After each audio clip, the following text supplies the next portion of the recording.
네, 안녕하십니까. 나라라 쭈꾸미 날주입니다. 오늘은 태국어 어순이 왜 중요한가 같이 한번 볼 텐데요. 태국어는 영어하고 어순이 비슷합니다. 예. 그래서 문장 내에서 무엇이요? 문장 성분. 문장 성분은 주어, 서술어, 목적어 등이 순서가 정해져 있습니다. 그래서 중요한 게 뭐냐면 순서가 바뀌면 그 뜻도 바뀌게 됩니다. 그래서 영어하고 태국어는 문장 내에서 순서가 정해져 있습니다. 그래서 그 예를 한번 보면 영어죠? 근데 이 정도는 뭐 다 아실려라 믿고 you, 당신이네요. 태국어로 쓰자면 이렇게 되겠죠? 쿤, like, 좋아하다죠? 첩, 캣, 고양이죠? 매우. 이렇게 됩니다. 그래서 발음은 쿤, 당신, 첩, 좋아하다, 매우, 고양이. 발음은 매우. 그래서 뜻이 각각 어떻게 됩니까? 쿤, 당신이 되고요. 첩, 좋아한다. 그리고 매우, 고양이. 그래서 각각의 이 자리가 어떻게 되냐면 이 자리가 바로 무슨 자리가 됩니까? 이 자리가 주어의 자리가 되는 거죠. 이것이 바로 여기가 주어의 자리. 두 번째는요, 정해져 있죠. 뭐가 온다고요? 서술어가 오고요. 그리고 마지막에 이 세 번째 자리가 무슨 자리입니까? 목적어가 오는 자리입니다. 그래서 그 자리를 지켜야 각각의 뜻이 됩니다. 그래서 영어하고 태국어는 주어, 서술어, 목적어 이렇게 자리를 잡습니다. 그런데 만약에 순서를 바꿔서 고양이가 먼저 오면 매우, likes, 물론 3인칭 단수 s 붙죠. 그래서 좋아하다, 첩. 누구를 좋아하는 겁니까? 쿤, 당신을 좋아하게 되네요. 이번에는 이렇게 되는데요. 매우, 고양이가 첩, 좋아하네요. 누구를 좋아하는 겁니까? 쿤, 당신을 좋아하게 됩니다. 똑같은 단어인데 순서가 바뀌니까 주체하고 목적어가 달라지죠. 이번에 누가요? 고양이가 좋아한다. 누구를 좋아합니까?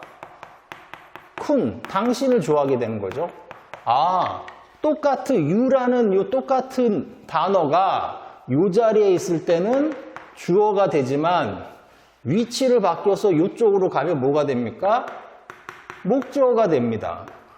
그래서 자리에 따라서 주어, 서술어, 목적어가 정해져 있는 것이 바로 태국어의 큰 특징 중에 하나이고요. 반면에 우리가 쓰는 한국어는 뭐가 있냐면 이게 아주 큰 특징 중에 하나죠. 조사가 있습니다. 조사. 그래서 조사가 있기 때문에 단어 순서가 바뀌어도 살짝 어색하기는 하지만 뜻을 이해할 수가 있습니다. 그래서 만약에 이런 단어들로 문장을 만든다면 좋아한다는 너를 고양이. 그러면 다양한 문장을 만들 수가 있죠. 크게 12가지로나 만들 수 있네요. 그래서 너는 고양이를 좋아한다가 가장 첫 번째고 그 다음에 고양이는 너를 좋아한다. 그리고 너는 좋아한다 고양이를 너는 좋아한다. 조금 어색하긴 하지만 다 이해를 할 수 있습니다. 누가 누구를 좋아하는지. 그 이유는 뭐냐면 이게 대표적인 거죠. 여기에 는이라고 하는 뭡니까? 주격 조사. 여기에는요, 르이라고 하는 목적격 조사가 있기 때문에요. 너는 하고 고양이를 얘네들이 문장 내에서 순서가 바뀌어도 고양이를 먼저 오든지 또는 너는이 먼저 오든지 상관없이 이해할 수가 있게 되는 거죠. 태국어의 가장 큰 특징이 바로 어순이 영어하고 비슷하고 했죠? 그래서 이렇게 되는 겁니다. 아, 누가 했다, 무엇을. 이걸 바로 조금 전에 어려운 말을 뭐라고 했나요? 주어, 서술어, 목적어 이렇게 자리를 잡고 있습니다. 그러니까 순서가 바뀌면 안 되겠죠. 그리고 나서 얘네들 장방시는 위치가 자유롭습니다. 장이 뭐냐면 장소, 방은 방법, 시는 시간. 요 장방시는요, 문장 앞에 와도 되고 때로는 문장 중간, 때로는 문장 끝에 와도 크게 상관이 없습니다. 하지만 요 주어, 서술어, 목적어, 쉬운 말로 누가 했다, 무엇을, 이 위치는 바뀌면 안 되겠죠. 그래서 예를 들어서 발음은 이렇게 되겠네요. 쿤, 매우, 첩, 그리고 요거는 반, 이거는 나이. 각각의 뜻은 이렇게 되겠네요. 쿤 좀 전에도 나왔죠. 당신, 매우, 고양이, 첩, 좋아하다, 반, 집, 나이, 어디, 안에. 요 단어들을 가지고 의미가 있는 태국어 문장을 만든다면 크게 두 가지 문장을 만들 수가 있을 것 같습니다. 바로 이거죠. 쿤, 당신, 첩, 좋아한다. 누구를 좋아합니까? 매우, 고양이를 좋아하는 거죠. 근데 고양이가 어디에 있습니까? 나이, 반, 집에 있네요. 그래서 이렇게 해석이 되는 거죠. 쿤, 누굽니까? 당신이, 첩, 좋아한다. 누구를 좋아하는 겁니까? 매우, 고양이를 좋아하죠. 근데 고양이가 어디에 있습니까? 어디 안에 있죠. 어디 안에 있습니까? 집 안에. 또 태국어 어순 중요한 게 뭐라고요?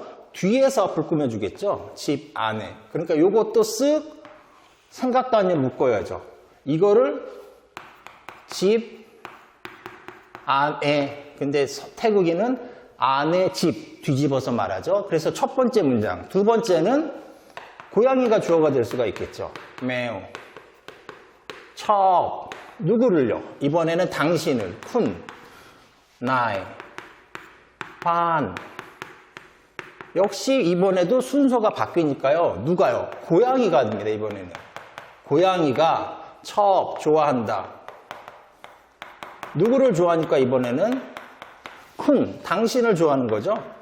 근데 당신이 어디에 있습니까? 나이, 어디 안에.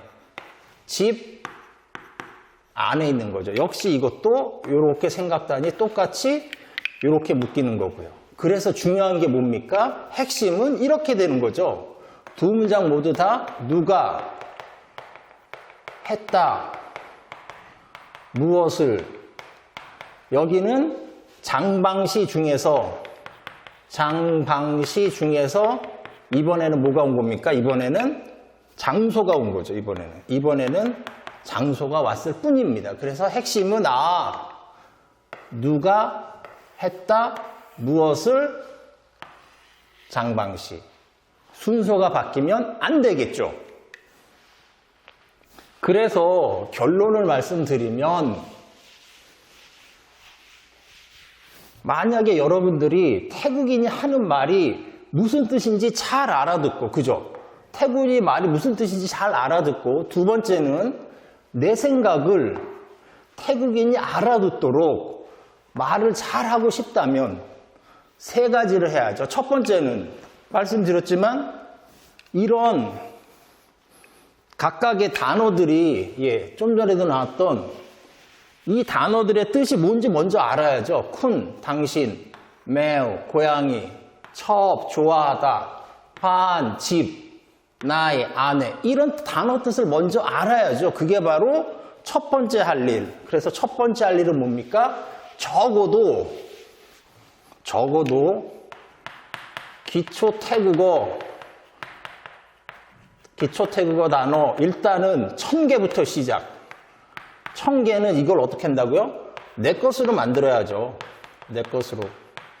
이것을 내 것으로 만들기. 내 것이라 함은 보자마자, 듣자마자 그 소리를 듣고 뜻을 알고 그 뜻을 말하고자 할 때 그 발음이 내 혀 끝에 붙어 있고 이게 바로 내 것인 거죠. 두 번째는 지금 말씀드린 태국어의 어순에 집중을 해야죠. 우리말하고 다른 영어하고 비슷하고 또 뒤에서 앞을 꾸며주는 태국어의 어순. 그리고 나면 하나 더 해야 될 게 뭐냐면 제가 저번 동영상에서도 말씀드린 생각 단위, 영어로는 청크라고 합니다. 한 번의 호흡에 말하는 의미가 있는 말의 덩어리, 그거를 점점 확장시켜 나가야죠. 확장하기. 그래서 첫 번째 뭐라고요? 기초 태국어 단어. 물론 여러분들의 원하는 수준과 단계가 더 높다 그러면 1000개가 아니라 2000개 또는 3000개 또는 넷플릭스 드라마를 잘 알아듣고 싶다 그러면 적어도 5000개 수준에 따라 올라가겠죠. 그리고 두 번째 뭐라고요? 태국어의 어순. 그리고 세 번째는 생각 단위를 확장시키자. 그래서 여러분들 잘 알아듣고 말을 잘하고 싶다면 이 세 가지 꼭 기억하시기 바랍니다. 오늘은 여기까지입니다. 감사합니다. 나라라 죽음이